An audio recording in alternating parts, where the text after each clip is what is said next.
Hello, in front of me I've got Xiaomi Pad 5. In this video I'll show you how to use Google Assistant on lock screen.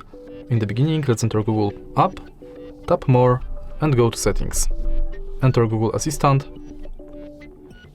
voice match and enable Hey Google.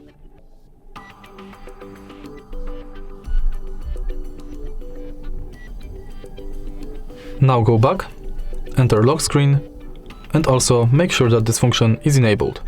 Now you can simply lock the screen and say, Hey Google, what's the weather like tomorrow? Tomorrow in Krakow, it'll be sunny, with a high of 48 and a low of 24. If you find this video helpful, please leave a like, comment and subscribe.